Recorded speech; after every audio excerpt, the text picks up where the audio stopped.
Entonces el ejercicio dice que el trabajador aplica la fuerza de 100 newton hacia la derecha a la caja que estaba quieta en un piso con un coeficiente cinético de fricción de 0,2.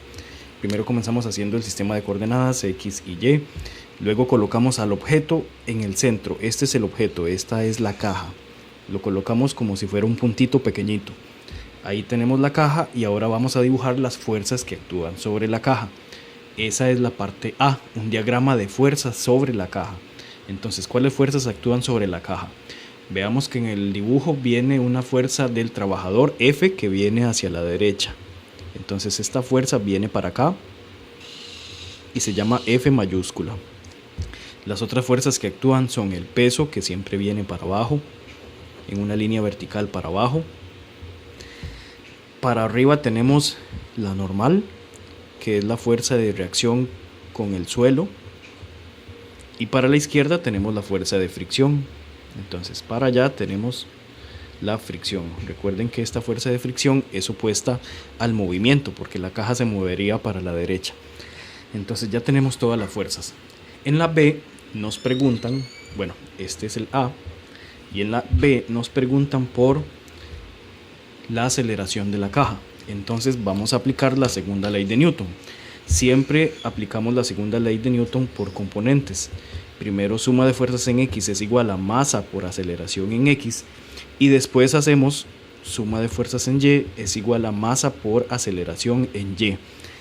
Entonces recuerden siempre aplicar la segunda ley de Newton por aparte en componente X y por aparte en componente Y.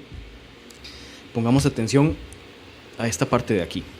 Suma de fuerzas en X es igual a la masa por la aceleración en X.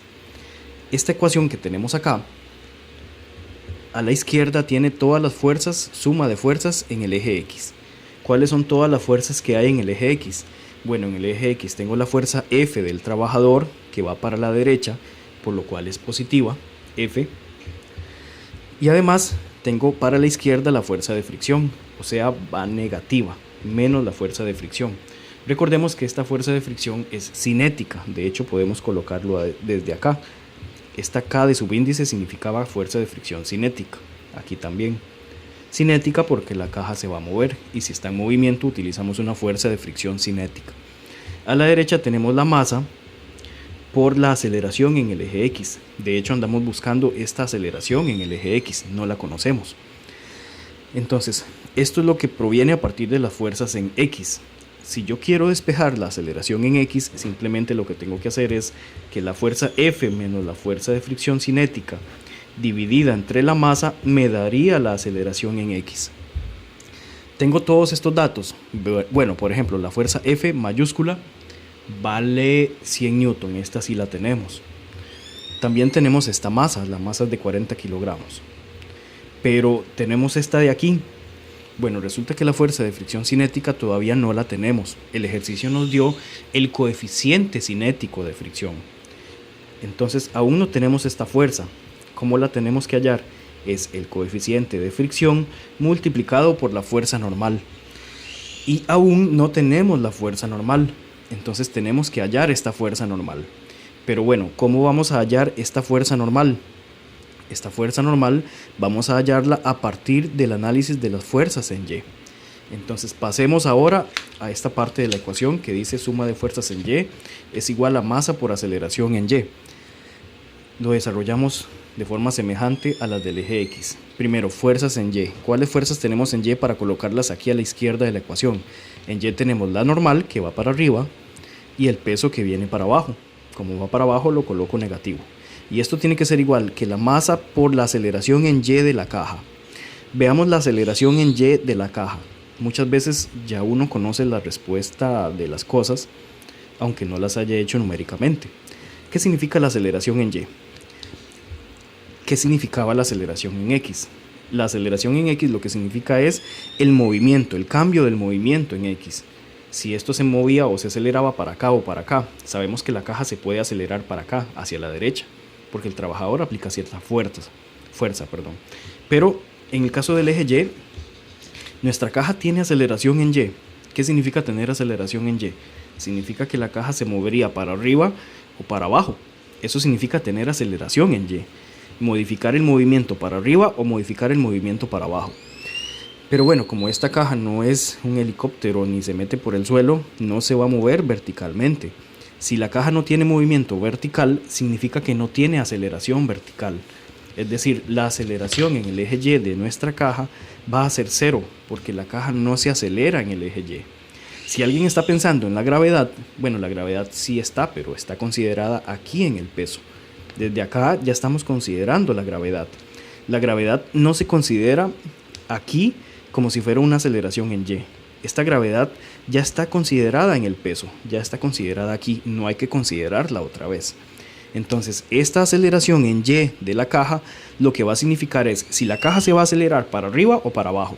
Y ya sabemos que no, porque el trabajador solo aplica fuerza de forma horizontal. Por lo cual, de una vez la aceleración en Y va a ser 0. Y M por 0, bueno, nos va a dar 0. Entonces, de aquí tenemos que la normal menos el peso es igual a 0. Por lo cual, la normal es igual al peso. Y como sabemos que el peso es simplemente M por G, lo cambio. Y entonces ya tenemos la normal. ¿Cuánto daría la normal? En este caso, entonces, si hacemos la multiplicación, denme un segundo para buscar calculadora.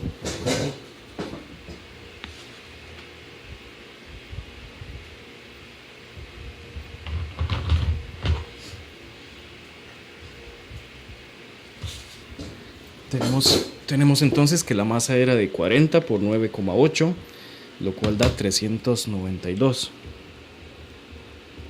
Ya tenemos la normal.